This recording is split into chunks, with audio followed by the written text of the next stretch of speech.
High, আমি Mohammad Yasin Arafat Singapore থেকে বলছি। আমি আসছি একটা সিঙ্গাপুরের স্পট মলে।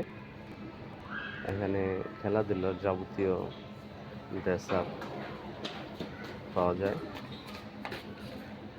মলটা খুবই সুন্দর। তো এখানে আসছি নতুন, তো মার্কেটে আসতে দেখলাম স্পোর্টিং ক্লাবে খুব সুন্দর একটা মার্কেট।